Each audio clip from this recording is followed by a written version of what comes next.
नमस्कार श्रोताओं, हेल्दी हल्द्वानी कार्यक्रम लेकर हाजिर है आपकी रेडियो मित्र सुनीता भास्कर।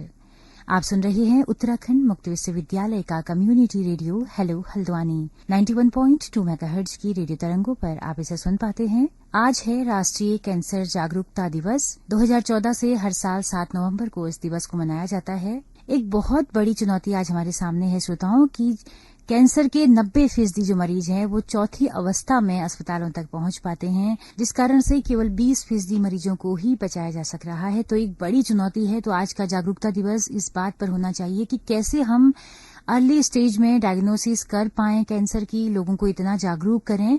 तो इसी जागरूकता को लेकर आज का ये कार्यक्रम है। तो दोस्तों, इस वक्त हम मौजूद हैं स्वामी रामकृष्ण कैंसर हॉस्पिटल हल्द्वानी में और हॉस्पिटल के हेड ऑफ डिपार्टमेंट और सीनियर कैंसर रोग विशेषज्ञ डॉक्टर केसी पांडे इस वक्त हमारे साथ मौजूद हैं। डॉक्टर साहब, आपका बहुत बहुत स्वागत है हमारे इस कार्यक्रम में। बहुत बहुत धन्यवाद मैडम। डॉक्टर साहब, कैंसर जागरूकता दिवस आज है और एक बहुत बड़ी चुनौती आप लोगों के लिए भी लगातार यही बनी है कि आखिरी स्टेज तक मरीज आ पाते हैं। तो मैं चाहती हूँ कि विस्तार से आप बताएं कि क्या क्या चुनौती इस वक्त आपके सामने है और किस तरह से आप उसके लिए काम कर रहे हैं। इस वक्त तो देश में जो सबसे महत्वपूर्ण ये है कि जो महिलाओं में जो सर्वप्रथम कैंसर है वो स्तन का कैंसर सबसे पहले है, और पुरुषों में जो कैंसर है वो सर्वप्रथम ये गले और मुंह का कैंसर सबसे ज्यादा पुरुषों में पाया जाता है इंडिया में। तो किस स्टेज के मरीज आपके पास पहुंच रहे हैं? अब इसे दुर्भाग्य कहा जाएगा कि हमारे पास जितने भी कैंसर के मरीज आते हैं उसमें करीब करीब 70 से 80% जो मरीज हमारे पास आते हैं वो चौथी अवस्था या अंतिम अवस्था के मरीज हमारे पास पहुंचते हैं। तो सर, क्या चुनौती है? वही हम कह रहे हैं कि जैसे 90% जो हैं आपके पेशेंट वो चौथी अवस्था में पहुंच रहे हैं, केवल 10% लोग हैं जो शुरुआत में या फर्स्ट सेकंड थर्ड तक आपने कहा कि पहुंच रहे हैं। तो वो लोग उनका ट्रीटमेंट हो जाता है, संभव हो जाता है उनका treatment? First second third fourth इससे सभी का ट्रीटमेंट होता है, लेकिन उनके ठीक होने की संभावना प्रथम और द्वितीय अवस्था में करीब करीब 80 से 90% रहती है। थर्ड स्टेज में वही संभावना 50 से 60% हो जाती है, और फोर्थ स्टेज में वही संभावना लगभग 20% रह जाती है। तो सर, चुनौती क्या है इस वक्त आपके सामने? सबसे बड़ी चुनौती यही है कि कैंसर जिस तरह से बढ़ रहा है डे बाय डे, उस तरह से अगर जागरूकता पे सरकार को और सभी लोगों को इसमें ध्यान देना चाहिए, क्योंकि जागरूकता इसका सबसे बड़ा पैमाना है। अगर लोग जागरूक रहेंगे तो इस कैंसर को हम काफी हद तक कम किया जा सकता है। सर, कोई अभियान चल रहा है, कोई मिशन है कि इतने फीसदी मरीजों को हम एटलीस्ट इस स्टेज तक जागरूक कर पाएं? इस वक्त इसको करने के लिए देश में करीब 20 स्टेट कैंसर इंस्टीट्यूट और 20 करीब 40 से 50 टर्शियरी कैंसर केयर सेंटर खोले जा रहे हैं, जिसमें सभी कैंसर की जागरूकता से लेकर उनका कैसे प्रिवेंशन किया जाए, कैसे जागरूक किया जाए, कैसे ट्रीटमेंट किया जाए, कैसे उनको रिहेबिलिटेट किया जाए, उसमें वो पूरा ही पैकेज शामिल है। जागरूकता के लिए सरकार ने कई बड़े बड़े अभियान भी चलाए, जैसे तंबाकू जागरूकता अभियान है, अल्कोहल के लिए जागरूकता अभियान है, और ब्रेस्ट कैंसर के लिए जागरूकता अभियान है। तो कुछ कैंसर ऐसे हैं जिनको हम जो तंबाकू जैसे रिलेटेड कैंसर है, जो करीब करीब 30 to 40% केसेस अगर तंबाकू अगर पेशेंट सेवन न करें, चाहे वो किसी रूप में, चाहे खाने के रूप में हो, चाहे वो सिगरेट के रूप में हो, चाहे वो सुर्ती के रूप में, किसी रूप में, करीब हम 30 से 40% जो कैंसर के मरीज हैं उनको बचाया जा सकता है अगर तंबाकू का अगर मरीज सेवन बंद कर दें।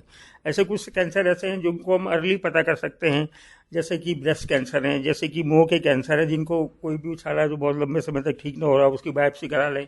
जैसे ब्रेस्ट में कोई गंभीर गांठ अगर दिखती है तो उसको अगर उसकी महिला अगर सबसे पहले अगर उसकी जांच करा ले तो इससे हम बहुत जल्दी अर्ली अवस्था में ही उनका पता चल के उनको हम ट्रीट कर सकते हैं, इससे मरीज को ठीक किया जा सकता है। जी सर, उसके अलावा जो प्रोसेस है, पूरी मशीनें हैं, बायोप्सी की रिपोर्ट है, क्या वो सब भी एक चुनौती है कि वक्त पे आए तो स्टेज को कम किया जा सके? नहीं, मशीनों की ऐसा कोई इशू नहीं है, न जांच का इशू है न कोई मशीनों का इशू है, लेकिन मरीज का आना सबसे बड़ा है। क्योंकि जैसे फीमेल पेशेंट है वो जरा सा लज्जा की वजह से या किसी को बताते नहीं है, जब तक गांठ है वो किसी से हर एक से छिपाती रहती हैं, वो बताते नहीं है सही बात को। जब वो चीज़ बिल्कुल लाइलाज और फैल जाती है, गांठ फट जाती है, तब जाके वो अपने घर वालों को बताती हैं और लोगों को बताती हैं, तब तक काफ़ी देर हो चुकी होती है। जी जी सर, क्या क्या लक्षण हैं कि हमें तुरंत डॉक्टर के पास जाकर सलाह लेनी चाहिए? कौन कौन से ऐसे लक्षण हो सकते हैं? देखिए मैडम, इसमें शरीर के जो हिस्से हैं उस कैंसर के अलग अलग लक्षण हैं। जैसे मुंह के कैंसर में कोई भी छाला जो बहुत समय तक ठीक न होता हो, जैसे खांसी में खून आना बहुत लंबे समय से, सांस फूलना, और ये तो आपके मोटे मोटे मुंह के और गले के लक्षण के वो हैं। जैसे लंग कैंसर के हैं, कभी खांसी आना, बार बार सांस फूलना और खांसी में खून आ जाना, ये लंग कैंसर से संबंधित मतलब प्रारंभिक लक्षण हो सकते हैं। इसी प्रकार पेट के जो हैं, जैसे जो आपके जो खाने की नली के हैं, पेट के हैं, इसमें खाने में निगलने में तकलीफ होना और कभी कभी खाने में मतलब उल्टी में खून आना, ये आपके पेट की नली और खाने के मतलब स्टोमक के कैंसर के लक्षण हो सकते हैं शुरुआती। और इस प्रकार जैसे बड़ी आंत के कैंसर हैं, उसमें कभी कभी टट्टी में खून आना या बाउल हैबिट जो टट्टी की आदतें हैं उनमें परिवर्तन हो जाना, तो ये बड़ी आंत के कैंसर के लक्षण हैं। पेशाब की थैली के कैंसर के लक्षण, प्रोस्टेट के लक्षण हैं कि पेशाब करने में परेशानी होना, पेशाब में खून आना, अर्जेंसी, हेजिटेंसी, ये सब चीज़ें इसके लक्षण हैं। तो हर एक शरीर के जो अंग है वो प्रारंभिक तौर से अपनी तरह से लक्षण पहले प्रदर्शित करता है। अगर और ब्रेस्ट कैंसर के, हाँ, ब्रेस्ट कैंसर के लक्षण ये है कि शरीर के ब्रेस्ट में कोई भी गांठ हो जाना, इसका सबसे पहले अगर कोई गांठ होती है तो महिला को सबसे पहले उसकी अपने आप प्रारंभिक जांच खुद ही कर लेनी चाहिए, स्तनों की जांच करते रहना चाहिए अपनी। और अगर कोई ऐसी गांठ उसको प्रतीत होती है तो तुरंत जाके डॉक्टर से जांच कराए, मेमोग्राफी करा ले, FNAC करा ले, जिससे कि तुरंत पहले ही वो पकड़ में आ जाए। तो सर क्या कहेंगे आप लोगों को, क्या संदेश देंगे इस मौके पर कि कैसे करना है, और क्या शुरुआती ये भी क्या संभव है कि पहले स्टेज में ही मालूम चल जाए, कितना संभव है ये मैडम संभव है, लेकिन लोगों को बहुत ज़्यादा इसमें जागरूक होने की ज़रूरत है। लेकिन वो लोग इसमें अगर ज़रा जागरूक हो जाएंगे, पहली बात तो बीड़ी सिगरेट शराब का मतलब एकदम सेवन बंद कर दें, क्योंकि इससे करीब 30 से 40% कैंसर की मृत्यु को हम कम कर सकते हैं। केवल शराब सिगरेट से ही हम 40% कैंसर की मौतों को कम कर सकते हैं।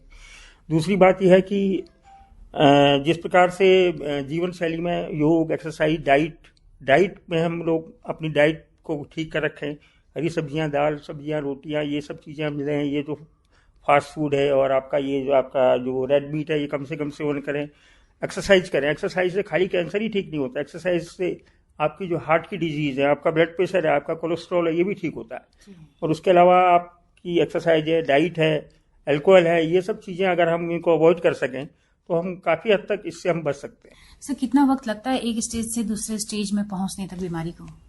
एक स्टेज से दूसरे स्टेज में पहुंचने में कुछ कैंसर बहुत जल्दी स्प्रेड करते हैं, कुछ धीरे धीरे करते हैं। जैसे हेड और नेक के कैंसर एक स्टेज से दूसरे स्टेज जाने में टाइम लगाते हैं, लेकिन कुछ जगह के कैंसर हैं तो जो बहुत जल्दी स्प्रेड कर जाते हैं। जैसे आंतों के या लीवर? हाँ, आंतों के कैंसर का जरा लेट पता चलता है, क्योंकि जब तक वो पता चलता है तब तक वो काफ़ी फैल चुका होता है। जी।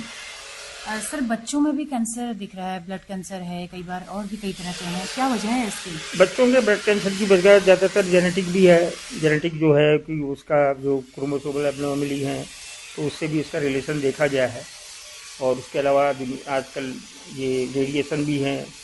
कई माताओं को कुछ किसी वजह से एंटी कैंसर और बीमारियों की वजह से एंटी कैंसर ड्रग का सेवन करना पड़ता है, जैसे रूमेटॉइड आर्थराइटिस है, गठिया है, तो कभी कभी उनके बच्चों को ब्लड कैंसर होने का खतरा रहता है। दूसरा आयनाइजेशन है, विकिरण है जो कि फैले हुए हैं वातावरण में, उससे भी खतरा रहता है। सर मोबाइल टावर वगैरह नहीं, मोबाइल टावर का तो ऐसा अभी तक कोई कंफर्म नहीं आया है कि इससे होता है, ये भी रिसर्च का विषय है। अभी तो ऐसा कुछ ऐसा लिटरेचर में तो है नहीं कि इससे होता है। जी। तो अमूमन वैसे आम बच्चों को इस तरह का कोई खतरा नहीं है? अमूमन बच्चों को नहीं, ज़्यादातर जेनेटिक होता है ब्लड कैंसर। और इस पर सर कैंसर अगर जेनेटिक है तो उसमें फिर पेशेंट को कितनी सावधानी बरतने की जरूरत है, और कितना फीसदी आशंका है कि उसको भी हो? देखिए, जेनेटिक कैंसर तो उस पर जेनेटिक कैंसर के लिए तो हम उसमें कुछ ज़्यादा किया नहीं जा सकता। लेकिन जो कैंसर आपके एक्वायर्ड हैं, जो आपकी गलत आदतों की वजह से होते हैं, उनको हम काफ़ी हद तक ठीक कर सकते हैं। जेनेटिक में तो जेनेटिक वो करना पड़ेगा, उसके लिए तो फिर बहुत कुछ काम चल रहा है दुनिया में। जी। तो सर अभी जागरूकता को लेकर आज कुछ कार्यक्रम आपने किए हैं कुछ? हाँ, आज कार्यक्रम हमारा एक रैली का है, तो जिससे हम मेडिकल कॉलेज के बच्चों के साथ एक रैली निकालेंगे जागरूकता के लिए। जी। सर हम भी चाहेंगे कि हमारे हेलो हल्द्वानी के जो भी रेडियो क्लब्स बने हैं स्कूलों में, महिलाओं के बीच में, उनमें भी आप लोग हमें सहयोग करें ताकि लोगों को जागरूक किया जा सके। बिल्कुल, हमारी तरफ से पूर्ण सहयोग रहेगा। जी। बहुत शुक्रिया सर। बहुत बहुत धन्यवाद। तो दोस्तों, डॉक्टर केसी पांडे जी से ये बातचीत आपको कैसी लगी, अपना फीडबैक हमें जरूर दीजिएगा। जैसा कि हम बताते हैं कि हमारा रेडियो एक सामुदायिक रेडियो है जिसकी पहुंच रेडियो में केवल हल्द्वानी शहर तक है। लेकिन अगर आप दूर दराज पहाड़ों में या देश के किसी भी हिस्से में इस रेडियो को सुनना चाहते हैं तो हमारे यूट्यूब चैनल के जरिए आप इन कार्यक्रमों को सुन सकते हैं। हेलो हल्द्वानी नाम से हमारा यूट्यूब चैनल है, फेसबुक पेज है। आपके फीडबैक का बहुत बेसब्री से हमें इंतजार रहेगा। इसी के साथ अपनी रेडियो मित्र सुनीता भास्कर को दीजिए इजाजत। नमस्कार।